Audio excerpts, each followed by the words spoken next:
Capítulo 14. Cómo romper el molde. 3 jefes africanos. El 6 de septiembre de 1895, el transatlántico Tantallon Castle atracó en Plymouth, en la costa sur de Inglaterra.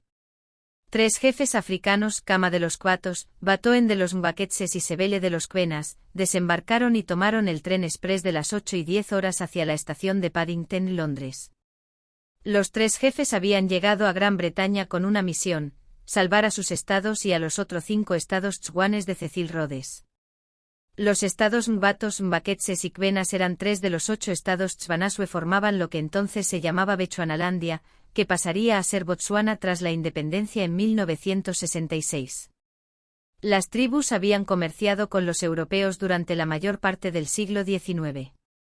En los 40, el famoso misionero escocés David Livingstone había viajado ampliamente por Bechuanalandia y había convertido al rey Sechele de los Quenas al cristianismo. La primera traducción de la Biblia a un idioma africano fue al Setswana, la lengua de los tswanes. En 1885, Gran Bretaña había declarado Bechuanalandia protectorado. Los tswanes estaban satisfechos con el acuerdo porque pensaban que conllevaría la protección contra más invasiones europeas, sobre todo de los bóeres, con los que habían estado en conflicto desde la Gran Marcha de 1835, una migración de miles de bóeres al interior para escapar del colonialismo británico. Por otra parte, los británicos deseaban el control de la zona para bloquear expansiones adicionales por parte de los bóeres, véase el capítulo 10, y posibles expansiones de los alemanes, que habían anexado el área del suroeste de África correspondiente a la actual Namibia. Los británicos no pensaban que la colonización a gran escala valiera la pena.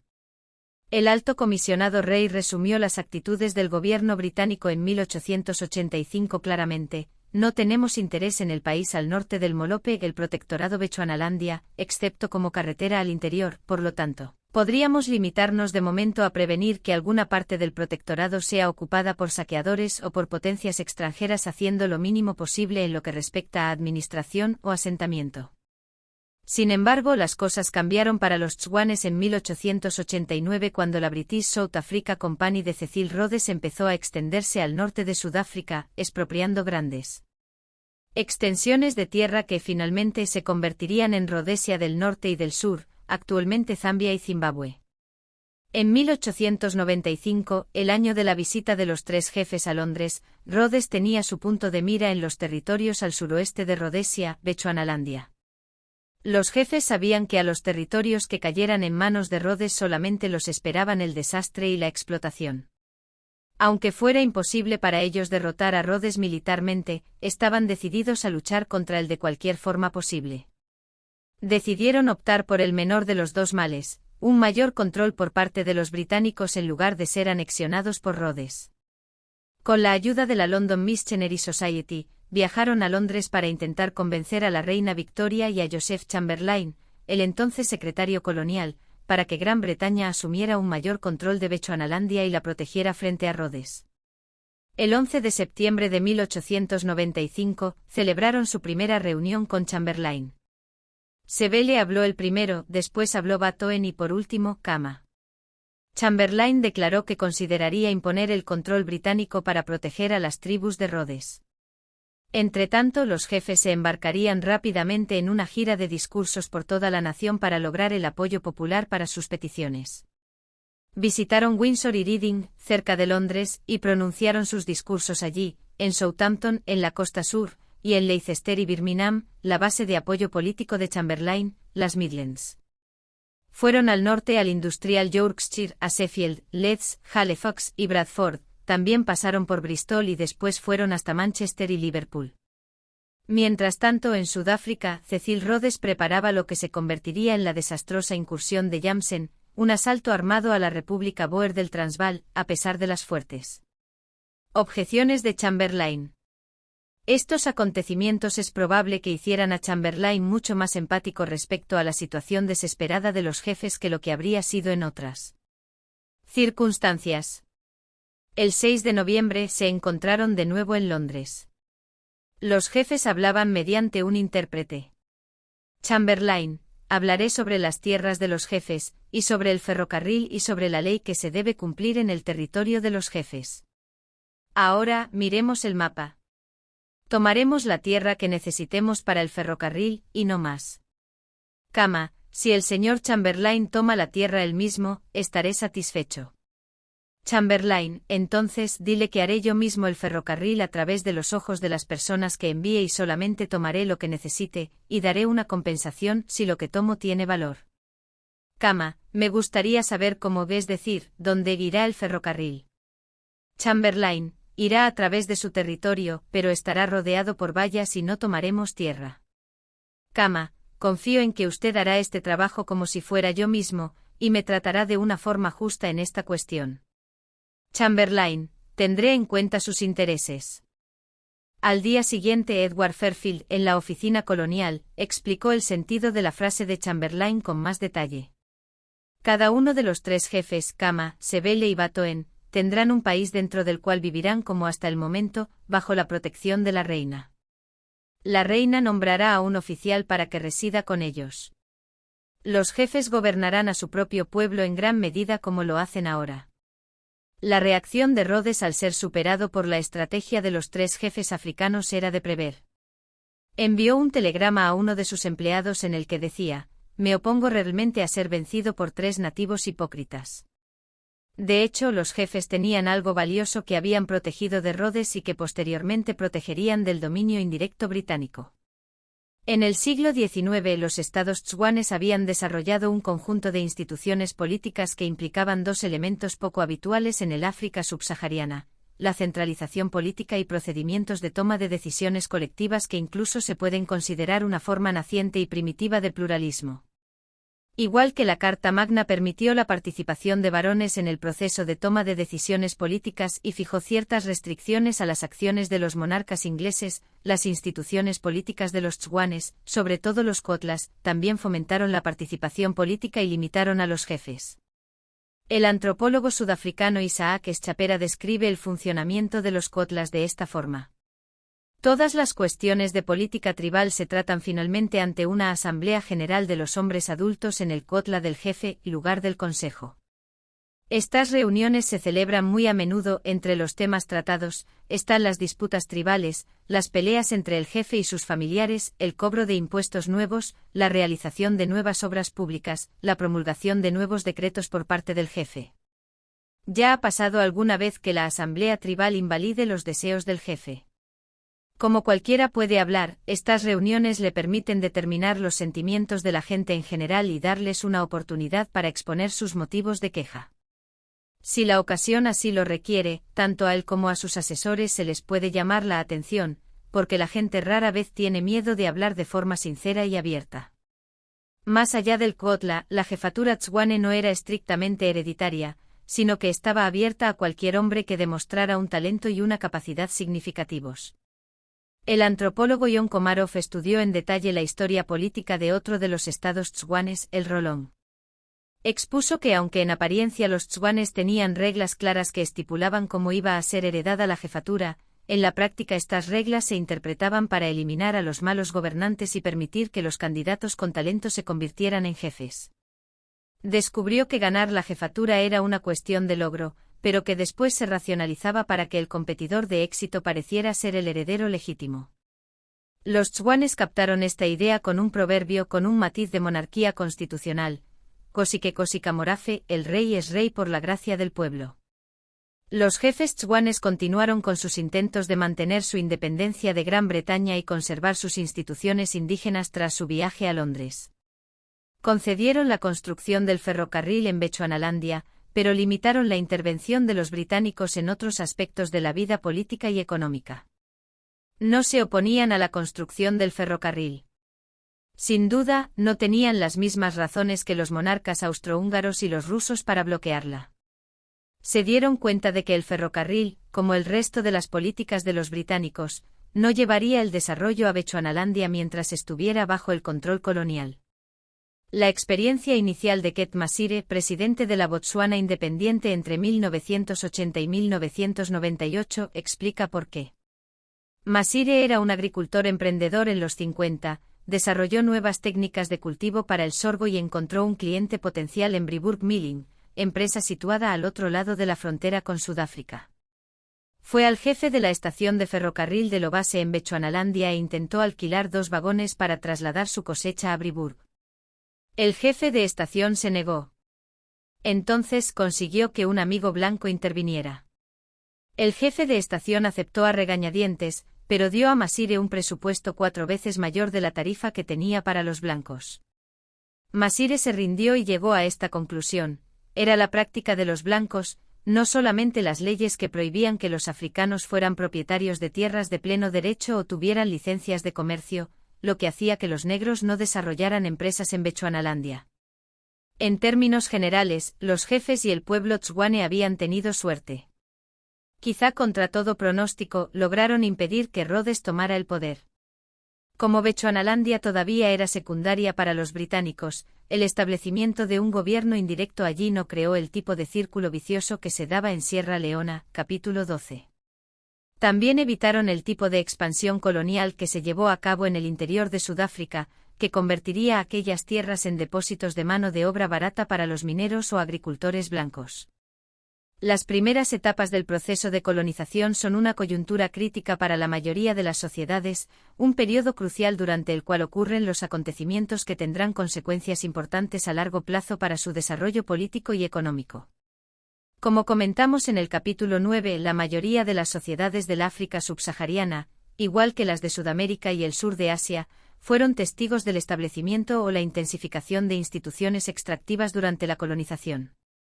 Los tswanes evitarían tanto el gobierno indirecto intenso como el destino mucho peor que habrían tenido si Rhodes hubiera logrado anexionar sus tierras. Sin embargo, no era un golpe de suerte. De nuevo era resultado de la interacción entre las instituciones existentes, perfiladas por la deriva institucional del pueblo tswane, y la coyuntura crítica que aportó el colonialismo. Los 3 jefes se habían creado su propia suerte al tomar la iniciativa y viajar a Londres, y pudieron hacerlo porque tenían un grado de autoridad poco habitual en comparación con otros líderes tribales del África subsahariana, debido a la centralización política que las tribus tswanes habían logrado y quizá también tuvieran un nivel poco habitual de legitimidad por el mínimo de pluralismo integrado en sus instituciones tribales. Otra coyuntura crítica a finales del periodo colonial sería más importante para el éxito de Botsuana y le permitiría desarrollar instituciones inclusivas. En la época en la que Bechuanalandia se hizo independiente en 1966, bajo el nombre de Botsuana, el éxito afortunado de los jefes Sebele, Batoen y Kama hacía tiempo que había pasado. En ese periodo intermedio, los británicos invirtieron poco en Bechuanalandia. Tras la independencia, Botsuana era uno de los países más pobres del mundo, tenía un total de 20 kilómetros de carreteras pavimentadas, 22 ciudadanos que se habían titulado en la universidad y 100 ciudadanos con estudios secundarios. Además, Bechuanalandia estaba prácticamente rodeada por completo por los regímenes blancos de Sudáfrica, Namibia y Rodesia, todos ellos hostiles a países africanos independientes dirigidos por negros. Muy poca gente habría apostado por que este país tuviera posibilidades de prosperar. Sin embargo, durante los siguientes 45 años, Botsuana se convertiría en uno de los países con crecimiento más rápido del mundo. Hoy en día, tiene la renta per cápita más elevada del África subsahariana, y está en el mismo nivel que países prósperos de Europa Oriental como Estonia y Hungría y que las naciones latinoamericanas de más éxito como Costa Rica. ¿Cómo rompió el molde Botsuana? Desarrollando rápidamente instituciones políticas y económicas inclusivas después de la independencia. Desde entonces ha sido democrática, celebra elecciones regulares y competitivas y nunca ha experimentado una guerra civil ni una intervención militar. El gobierno estableció instituciones económicas que hicieron respetar los derechos de propiedad, garantizaron la estabilidad macroeconómica y fomentaron el desarrollo de una economía de mercado inclusiva. No obstante, evidentemente una pregunta más complicada es, ¿cómo logró Botsuana establecer una democracia estable e instituciones pluralistas y elegir instituciones económicas inclusivas, mientras que la mayoría de los otros países africanos hicieron lo contrario? Para responder a esta pregunta, tenemos que comprender cómo una coyuntura crítica, esta vez el fin del control colonial, interactuó con las instituciones existentes en Botsuana. En la mayor parte del África subsahariana, por ejemplo, Sierra Leona y Zimbabue, la independencia fue una oportunidad perdida, acompañada por una recreación del mismo tipo de instituciones extractivas que existieron durante el periodo colonial. Las etapas iniciales de la independencia se desarrollarían de una forma muy distinta en Botsuana, de nuevo en gran parte debido al trasfondo creado por las instituciones históricas de los Tswanes. En este punto, Botsuana mostró muchos paralelismos con Inglaterra en el periodo previo a la Revolución Gloriosa. Inglaterra había logrado una rápida centralización política bajo los Tudor y tenía la Carta Magna y la tradición del Parlamento que, como mínimo, podía aspirar a limitar a los monarcas y garantizar cierto grado de pluralismo. Botsuana también tenía cierto grado de centralización estatal e instituciones tribales relativamente pluralistas que sobrevivieron al colonialismo. En Inglaterra existía una coalición amplia recién formada que incluía comerciantes del Atlántico, industriales y la gentry de mentalidad comercial que estaba a favor del respeto a los derechos de propiedad. La coalición que gobernaba en Botsuana estaba a favor de garantizar derechos de procedimiento, las élites y los jefes tswanes que eran propietarios de la mayoría de los activos de la economía, el ganado. Aunque la tierra fuera de propiedad comunitaria, el ganado era una propiedad privada en los estados tswanes y las élites también estaban a favor de hacer respetar los derechos de propiedad. Todo esto, por supuesto, no niega el devenir circunstancial de la historia. Las cosas habrían sido muy distintas en Inglaterra si los líderes parlamentarios y el nuevo monarca hubieran intentado utilizar la Revolución Gloriosa para usurpar el poder.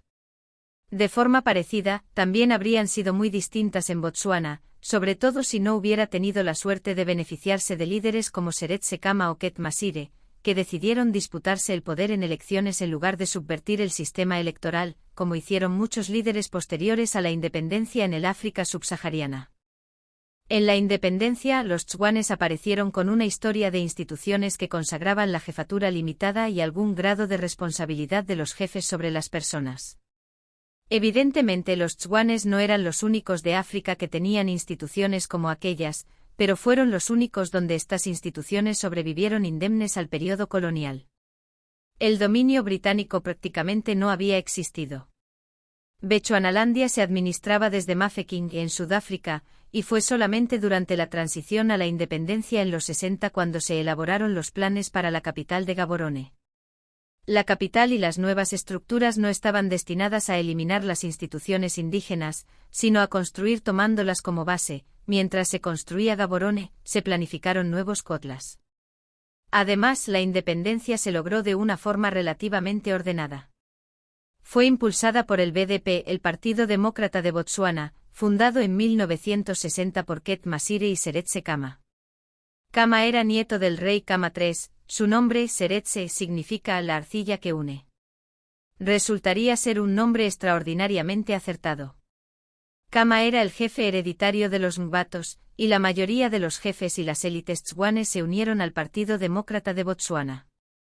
Botsuana no tenía juntas de comercialización debido al poco interés que habían tenido los británicos en la colonia.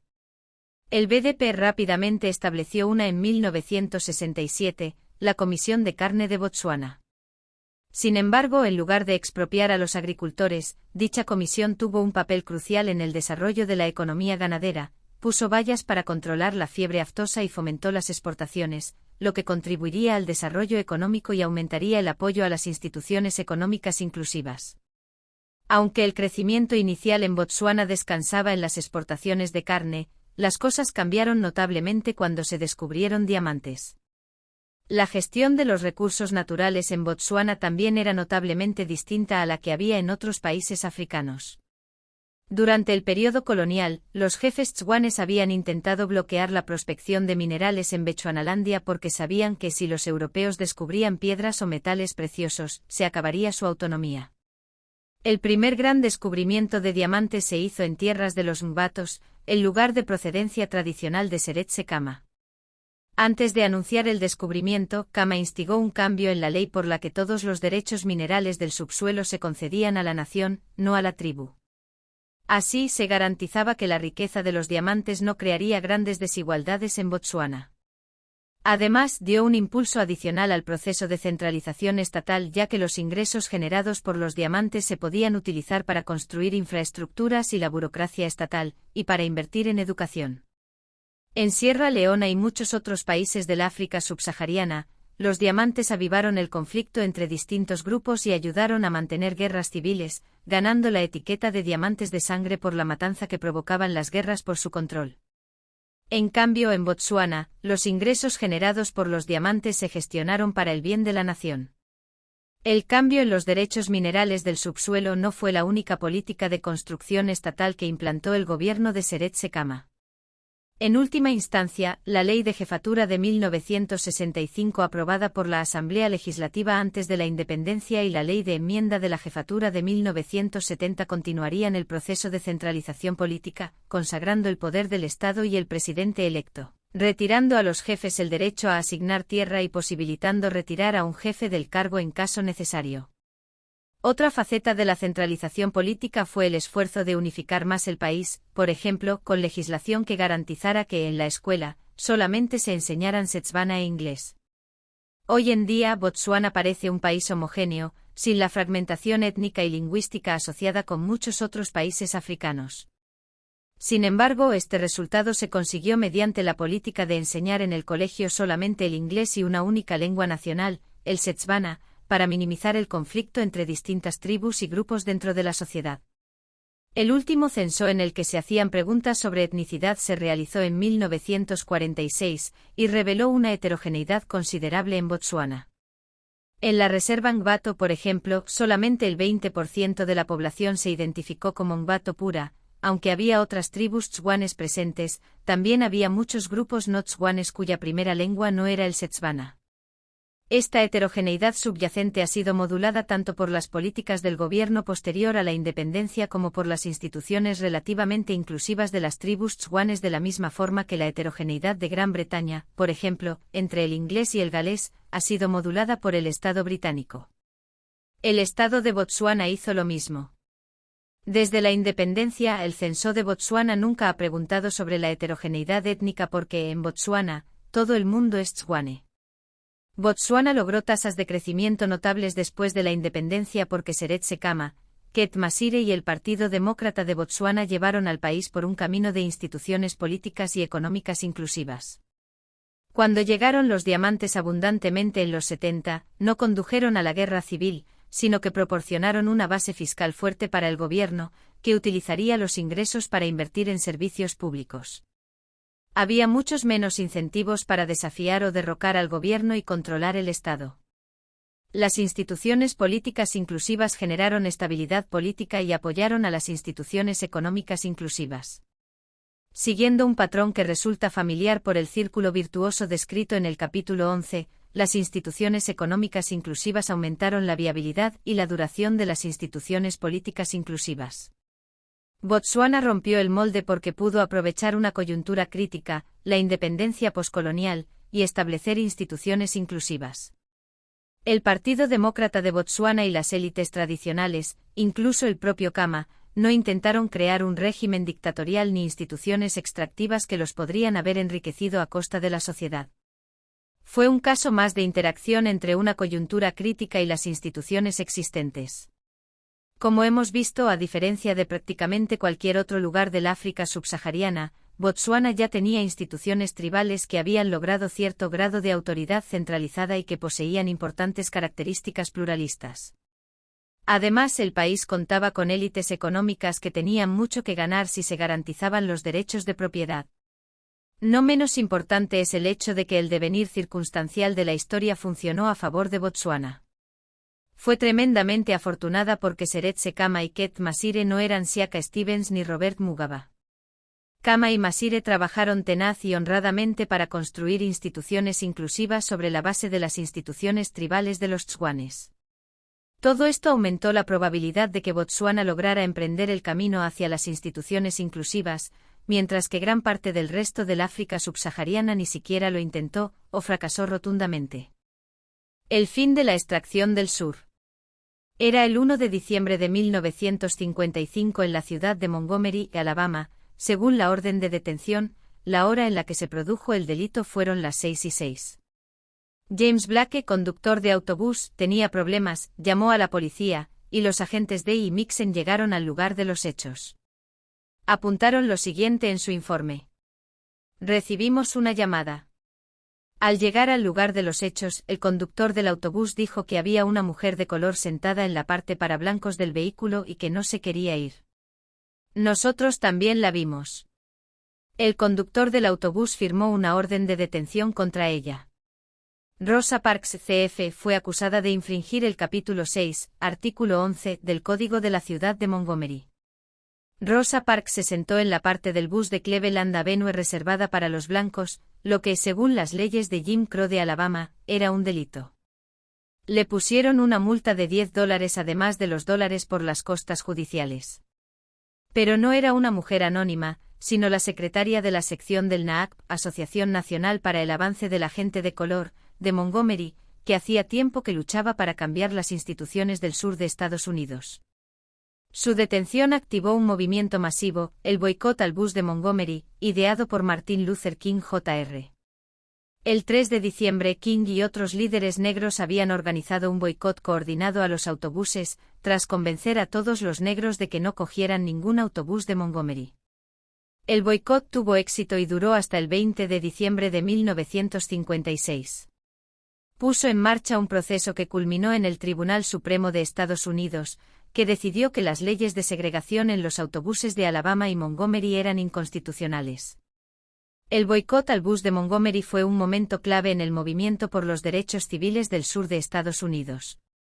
Este movimiento formaba parte de una serie de acontecimientos y cambios que finalmente rompieron el molde en el sur y condujeron a un cambio fundamental de las instituciones.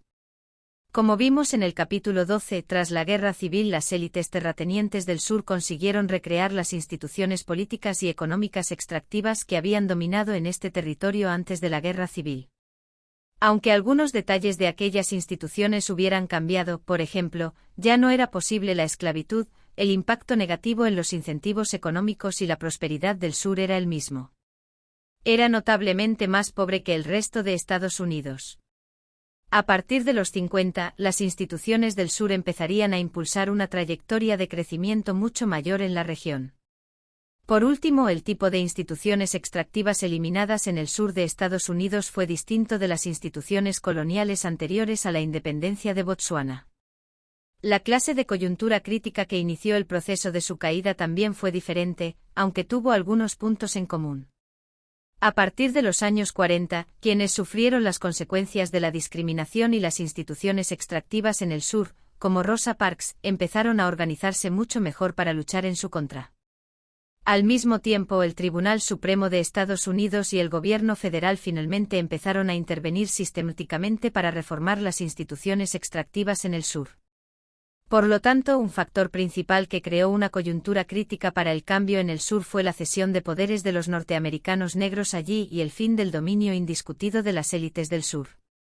Las instituciones políticas del sur, antes y después de la guerra civil, tenían una lógica económica clara, no muy distinta del régimen del apartheid sudafricano, garantizar mano de obra barata para las plantaciones. Sin embargo, en los 50, esta lógica pasó a ser menos evidente. Se inició una importante emigración externa de negros del sur debido a la Gran Depresión y a la Segunda Guerra Mundial. En los años 40 y 50, dicha emigración era de 100.000 personas de media al año. Al mismo tiempo, la innovación tecnológica en la agricultura, aunque se adoptara despacio, reducía la dependencia de los propietarios de plantaciones de mano de obra barata. La mayor parte de esta se utilizaba para recoger algodón. En 1950, prácticamente todo el algodón del sur todavía se recogía a mano. No obstante, la mecanización de la recogida del algodón reducía la demanda de este tipo de trabajo. En 1960, en los estados clave de Alabama, Luisiana y Mississippi, casi la mitad de la producción se había mecanizado. Al mismo tiempo que los negros eran más difíciles de atrapar en el sur, también dejaron de ser indispensables para los dueños de las plantaciones. Por lo tanto, había menos razones para que las élites lucharan con fuerza para mantener las viejas instituciones económicas extractivas. Sin embargo, esto no significó que las élites estuvieran dispuestas a aceptar cambios en las instituciones, ya que hubo un conflicto prolongado. Una coalición poco habitual entre los negros del sur y las instituciones federales inclusivas de Estados Unidos, creó una fuerza potente lejos de la extracción sureña y hacia la igualdad de derechos políticos y civiles para los negros del sur, que finalmente eliminaron las importantes barreras para el crecimiento económico en el sur de Estados Unidos. El impulso más importante para el cambio procedió del movimiento por los derechos civiles. Fue la cesión de poderes a los negros del sur lo que marcó el camino, como en Montgomery, desafiando a las instituciones extractivas alrededor de ellos, exigiendo sus derechos y protestando y movilizándose para obtenerlos. No obstante, no estaban solos en eso porque el sur de Estados Unidos no era un país separado y las élites sureñas no tenían carta blanca como las élites guatemaltecas, por ejemplo. Al formar parte de Estados Unidos, el sur estaba sujeto a la Constitución estadounidense y a la legislación federal. La causa para la reforma fundamental en el sur recibiría finalmente apoyo de los poderes ejecutivo y legislativo y del Tribunal Supremo de Estados Unidos, en parte porque el movimiento por los derechos civiles fue capaz de hacer oír su voz fuera del sur, con lo que movilizó al gobierno federal. La intervención federal para cambiar las instituciones en el sur empezó con la decisión del Tribunal Supremo, en 1944, de que las elecciones primarias a las que solamente se podían presentar blancos eran inconstitucionales. Como hemos visto, los negros habían sido privados políticamente del derecho a voto en la última década del siglo XIX por el uso de impuestos al sufragio y las pruebas de alfabetización, capítulo 12. Estas pruebas se manipulaban sistemáticamente para discriminar a la población negra, a la vez que se dejaba votar a los blancos pobres y analfabetos. En un famoso ejemplo de principios de los 60, en Luisiana, un solicitante blanco fue considerado alfabetizado tras responder "Verdun fuf spät" a una pregunta sobre la constitución del Estado. La decisión del Tribunal Supremo de 1944 fue la salva inicial en la larga batalla para abrir el sistema político a los negros, y el tribunal comprendió la importancia de flexibilizar el control blanco de los partidos políticos. Tras aquella decisión, se dio el caso Brown contra la Junta de Educación, en 1954, en el que el Tribunal Supremo falló que la segregación establecida por el Estado en escuelas y otros lugares públicos era inconstitucional. En 1962, el tribunal echó por tierra otro pilar del dominio político de las élites blancas, la mala distribución legislativa. Cuando una legislatura tiene una mala distribución, como en los Burgos Podridos de Inglaterra antes de la primera ley de reforma, algunas áreas o regiones reciben una representación mucho mayor de la que deberían en función de su cuota de población pertinente. La mala distribución en el sur significaba que las áreas rurales, el corazón de la élite sureña de plantadores, estaban fuertemente sobrerepresentadas en relación con las áreas urbanas. El Tribunal Supremo puso fin a esta situación en 1962 con su decisión en el caso Baker contra Carr, que introdujo el criterio de una persona, un voto. Todas las decisiones del Tribunal Supremo habrían sido papel mojado si no se hubieran implantado. De hecho, en la última década del siglo XIX, la legislación federal que concedía el voto a los negros sureños no se implantó porque la aplicación de la ley local estaba bajo el control de la élite sureña y el Partido Demócrata, y el gobierno federal estaba encantado de que continuara aquella situación. Sin embargo, cuando los negros empezaron a alzarse contra la élite sureña, este bastión de apoyo a las leyes de Jim Crow se derrumbó, y el Partido Demócrata, dirigido por sus elementos no sureños, se volvió contra la segregación racias. Los demócratas sureños renegados se reagruparon bajo el estandarte del States Rights Democratic Party y compitieron en las elecciones presidenciales de 1948. Su candidato Strom Thurmond consiguió ganar en 4 estados y logró 39 votos en el colegio electoral. Pero estaba muy lejos del poder del Partido Demócrata unificado en la política nacional y de la atracción de ese partido por parte de las élites sureñas. La campaña de Strom Thurmond se centró en este reto para la capacidad del gobierno federal de intervenir en las instituciones del sur. Afirmaba su posición con firmeza: "Quiero decirles, señoras y caballeros, que no hay suficientes tropas en el ejército para obligar a la gente del sur a romper con la segregación y admitir a la raza negra en nuestros teatros, en nuestras piscinas, en nuestras casas, en nuestros hogares y en nuestras iglesias". Le demostraron que se equivocaba.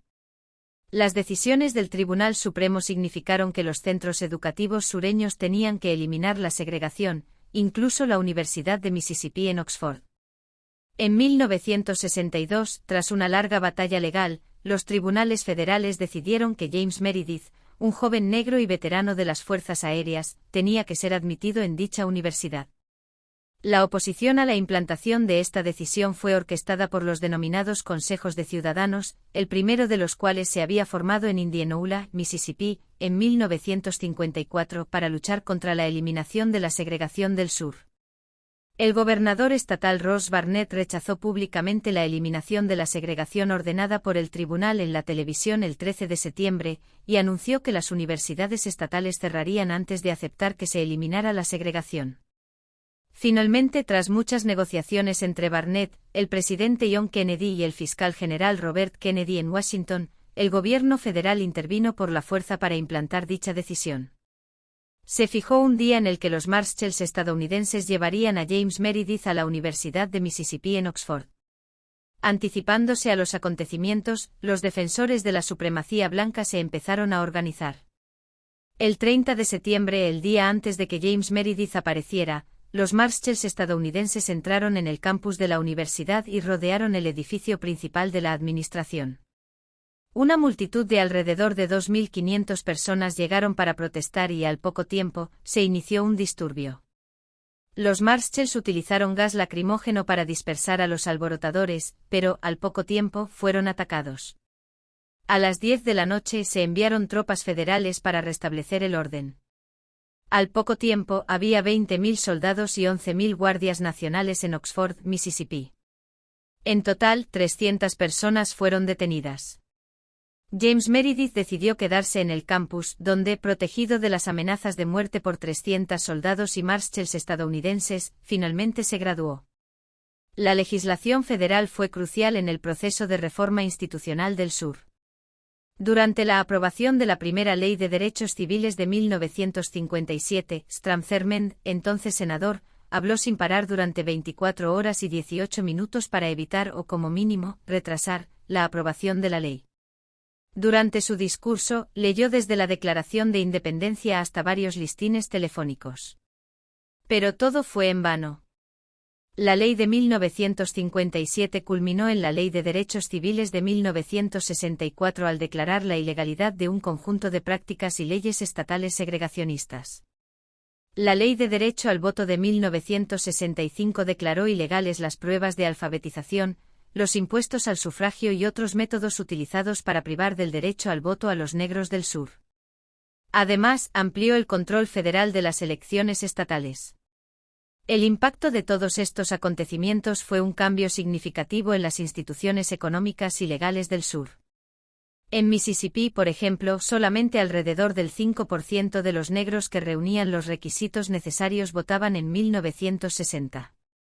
En 1970, la cifra había aumentado al 50%. En Alabama y Carolina del Sur, pasó de alrededor del 10% en 1960 al 50% en 1970. Estos patrones cambiaron la naturaleza de las elecciones, para cargos tanto locales como nacionales. Un elemento más importante fue la debilitación del apoyo político del Partido Demócrata dominante a las instituciones extractivas que discriminaban a los negros. Así, se abrió la puerta a una serie de cambios en las instituciones económicas. Antes de las reformas institucionales de los 60, los negros habían estado prácticamente excluidos del todo de los trabajos en las fábricas textiles.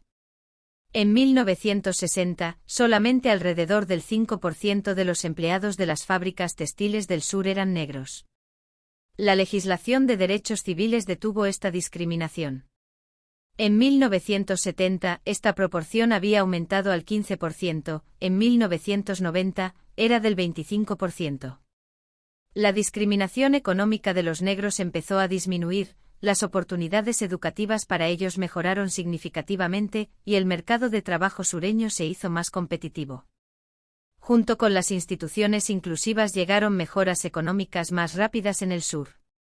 En 1940, los estados del sur tenían solamente el 50% del nivel de renta per cápita de Estados Unidos. Esto empezó a cambiar a finales de los años 40 y 50. En 1990, la brecha prácticamente había desaparecido. Igual que en Botsuana, la clave en el sur de Estados Unidos fue el desarrollo de instituciones políticas y económicas inclusivas. Dicho desarrollo se produjo gracias a la yuxtaposición del Descontento creciente de los negros que sufrían bajo las instituciones extractivas sureñas y el desmoronamiento del dominio de un partido único, el Partido Demócrata, en el sur. Una vez más, las instituciones existentes marcaron el camino del cambio. En este caso fue crucial que las instituciones sureñas estuvieran bajo el paraguas de las instituciones federales de Estados Unidos, lo que permitió que los negros sureños finalmente movilizaran a las instituciones y al gobierno federal para su causa.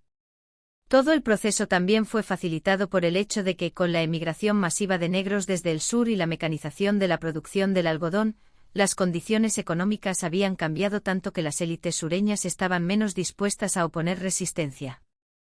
El renacimiento de China. El Partido Comunista dirigido por Mao Zedong finalmente derrocó a los nacionalistas liderados por Chiang Kai-shek en 1949 y la República Popular China fue proclamada el 1 de octubre. Las instituciones políticas y económicas creadas después de 1949 eran muy extractivas. Desde el punto de vista político suponían la dictadura del Partido Comunista Chino. Desde entonces no se ha permitido la existencia de ninguna otra organización política en China. Hasta su muerte en 1976, Mao dominó por completo el Partido Comunista y el gobierno. Acompañando a estas instituciones políticas autoritarias y extractivas había instituciones económicas muy extractivas. Mao nacionalizó de inmediato la tierra y abolió todo tipo de derechos de propiedad de un plumazo. Mandó ejecutar a los terratenientes y a otros segmentos que consideró que estaban contra el régimen. La economía de mercado fue básicamente abolida. La población de las zonas rurales fue organizada paulatinamente en granjas comunales. El dinero y los sueldos fueron sustituidos por puntos de trabajo que se podían cambiar por productos. Se introdujeron los pasaportes internos en 1956 y se prohibió viajar sin la autorización necesaria, para aumentar así el control político y económico. Toda la industria se nacionalizó de forma similar y Mao lanzó un proyecto ambicioso para fomentar el rápido desarrollo de la industria mediante planes quinquenales que seguían el modelo soviético.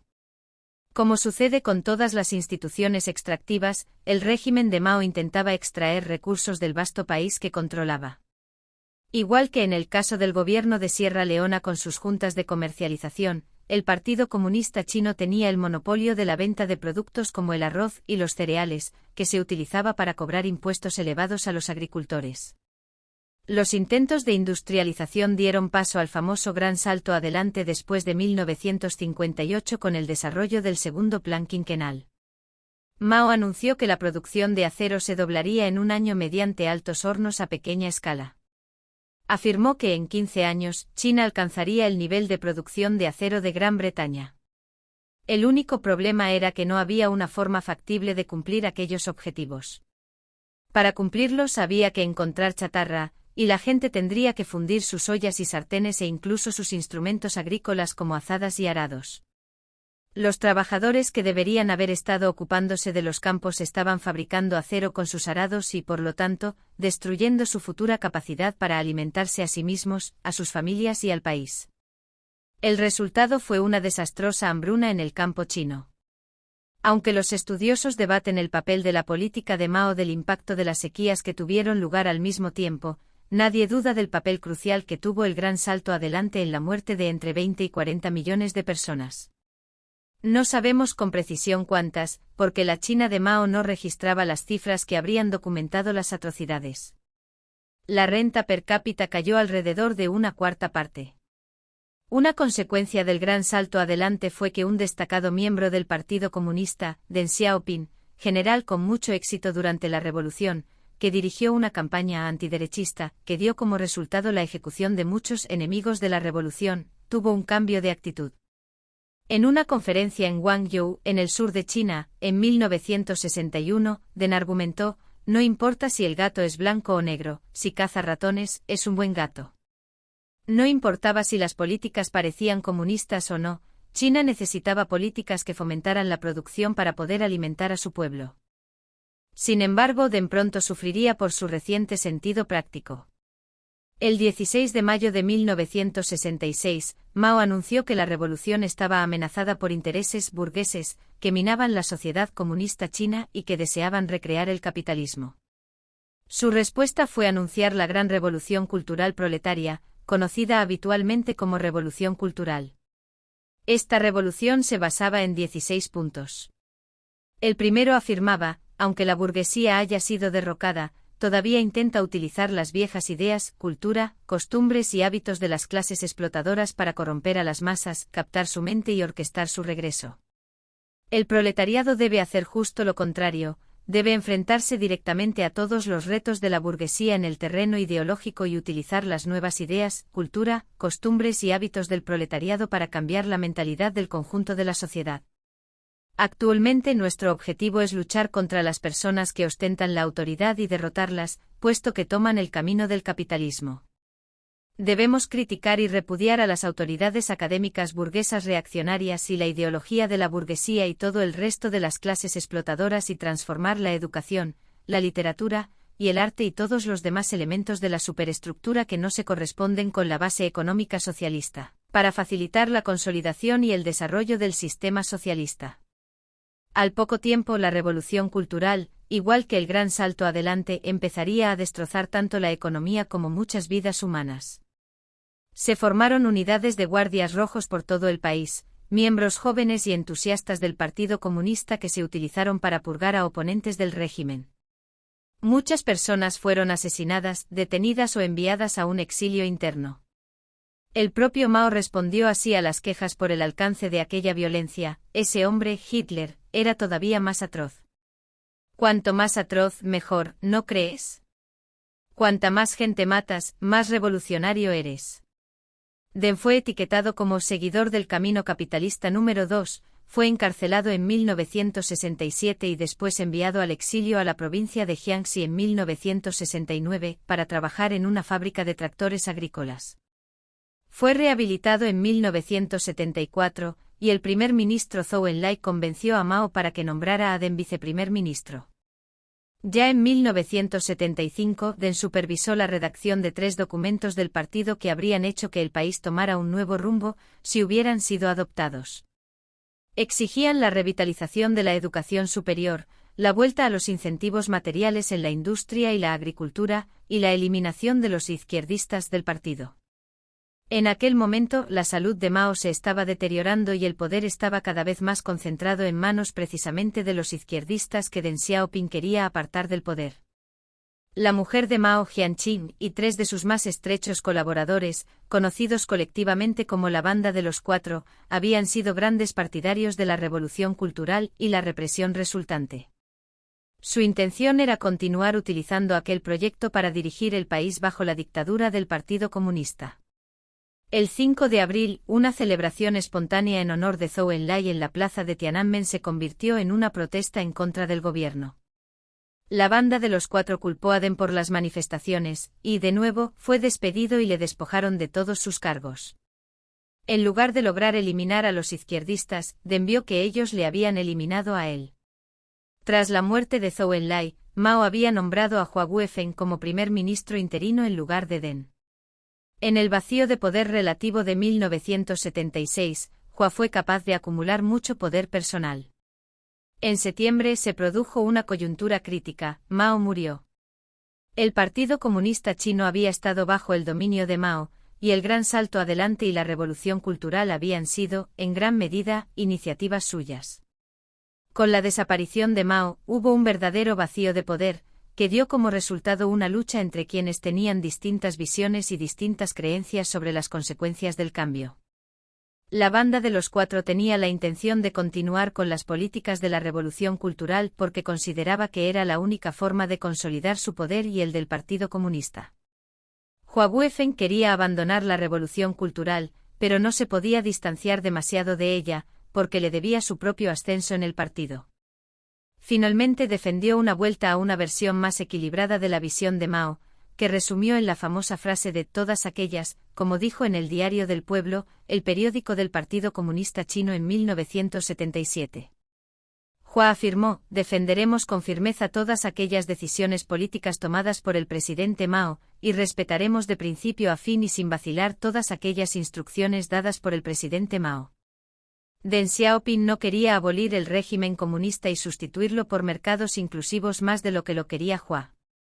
Él también formaba parte del mismo grupo de personas que lograron el poder gracias a la Revolución Comunista.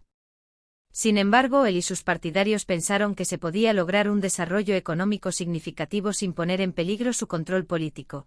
Tenían un modelo de crecimiento bajo instituciones políticas extractivas que no amenazaría su poder, porque la población china tenía una necesidad desesperada de mejorar su nivel de vida y porque toda la oposición importante al Partido Comunista había sido eliminada durante el reinado de Mao y la Revolución Cultural. Para conseguirlo querían repudiar no solamente la Revolución Cultural, sino también gran parte del legado institucional maoísta. Se dieron cuenta de que el crecimiento económico solamente sería posible con cambios significativos hacia instituciones económicas inclusivas. Por lo tanto, querían reformar la economía y reforzar el papel de los incentivos y las fuerzas del mercado. También querían ampliar las posibilidades de la propiedad privada y reducir el papel del Partido Comunista en la sociedad y la administración, deshaciéndose de conceptos como la lucha de clases. El grupo de Deng también estaba abierto a la inversión extranjera y al comercio internacional, y quería llevar a cabo una política mucho más agresiva de integración en la economía internacional. No obstante, había límites y construir instituciones económicas realmente inclusivas y reducir significativamente el control que el Partido Comunista tenía en la economía ni siquiera eran opciones. El punto de inflexión para China fue el poder de Hua Guofeng y su voluntad de utilizarlo contra la Banda de los Cuatro. Un mes después de la muerte de Mao, Hua organizó un golpe contra la Banda de los Cuatro y ordenó que los detuvieran a todos. Además, Deng volvió a su antiguo cargo en marzo de 1977.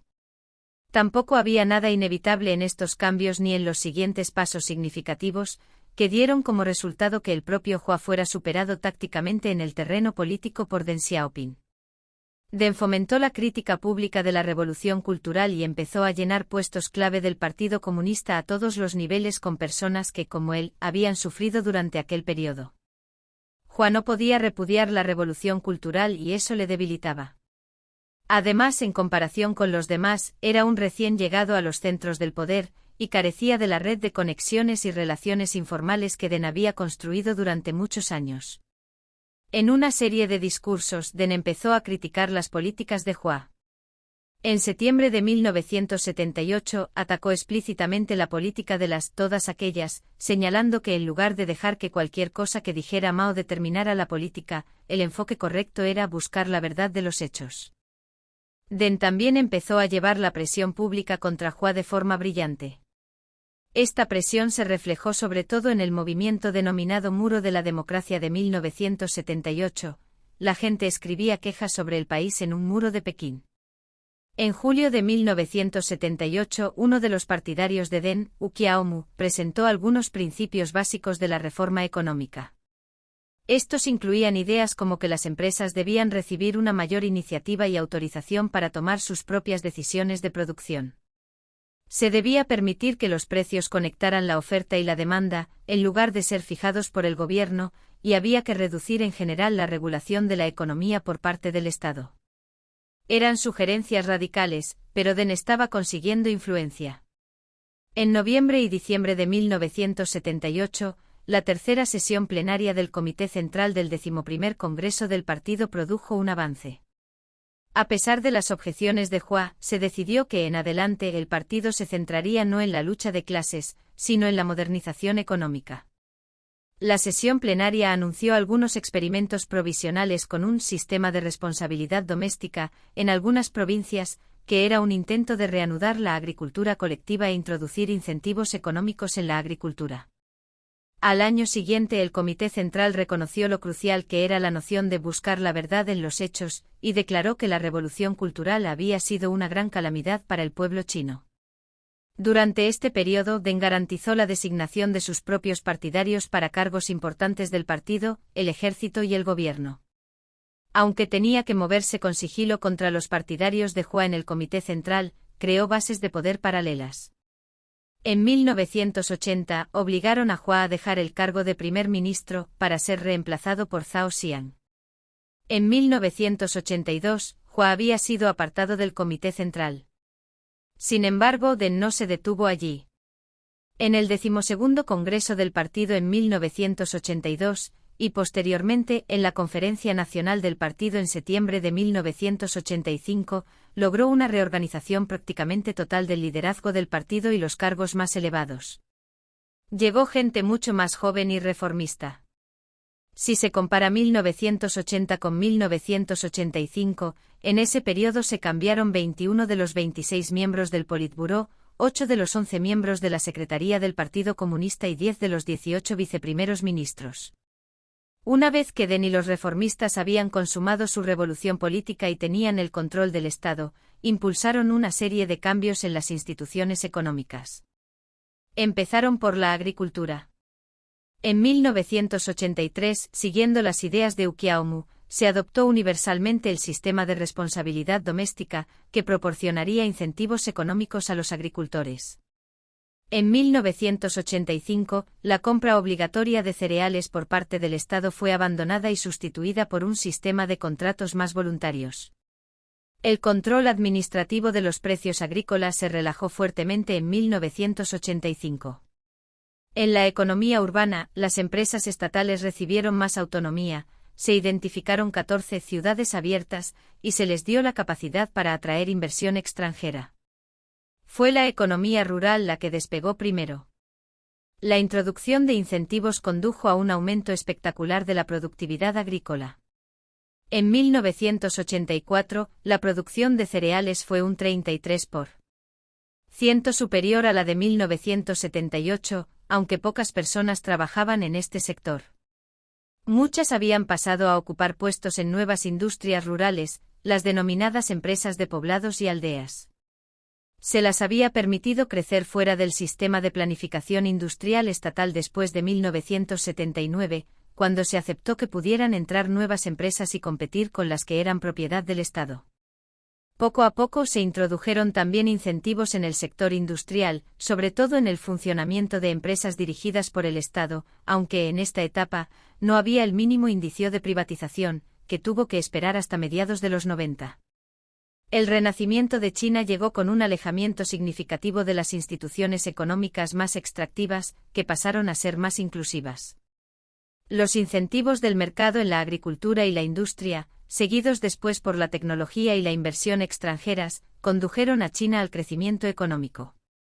Como veremos con más detalle en el siguiente capítulo, era un crecimiento bajo instituciones políticas extractivas, aunque no fueran tan represivas como lo fueron durante la Revolución Cultural e incluso si las instituciones económicas estaban llegando a ser parcialmente inclusivas.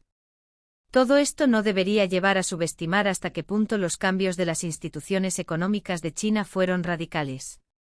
China rompió el molde aunque no transformara sus instituciones políticas.